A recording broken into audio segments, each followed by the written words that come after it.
5 of the Spiritual War. And the question for today is, how can a Christian be affected by an evil spirit?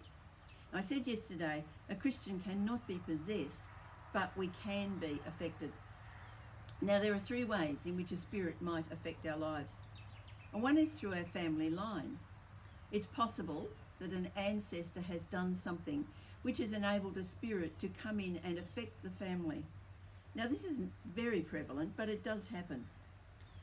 If you have a sense that something's been handed on down through the family line, then it would be good to get someone to pray through this with you. But the more common ways for spirits to come into our lives and get a foothold is either by our sin or by trauma. Now, if we commit a sin and we confess it quickly, there's not much likelihood of a spirit gaining access.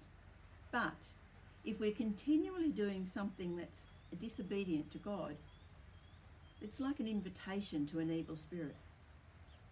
An example can be looking at pornographic material. We might start with, well, curiosity, can't do any harm, I'm just looking. But after a while, the person starts to look at something that's a little heavier. They start to look at more and more.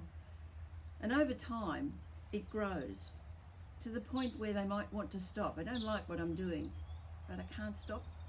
Just the pull is just too great. And that's because a spirit has come in with the invitation for what we're doing, and it has started to take control. No amount of willpower will ever deal with that until the spirit is gone. So repeated sin is an open invitation really for a spirit to come into our lives. The second area I mentioned was trauma, a bad car accident, abuse by another person. It breaks down the barriers and the spirit can come in. Now that seems a bit unfair, but Satan and his cohorts don't deal in fairness. They're opportunists. If we have a car accident, it's very possible that there will be a spirit of fear. If we've been sexually abused, it's very possible that we'll have spirits of shame, low self-esteem, guilt, and it's a false guilt. But they'll take hold. It does seem unfair, but that's what happens. We once ministered to a lady who was a very timid person. And when we were praying for her, God brought to mind an incident that she knew about. When she was in the womb, her older brother got into the family farm's dam and he was drowning. And the mother at 8 months pregnant had to jump into the dam and rescue the little boy.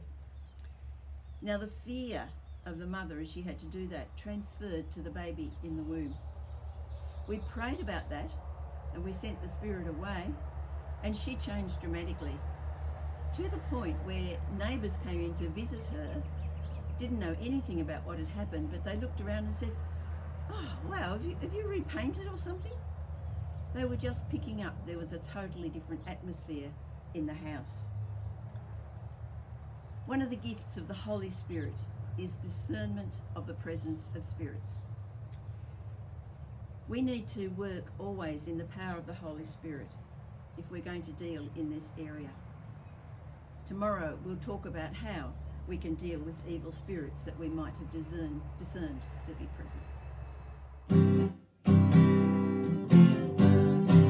Oh God, must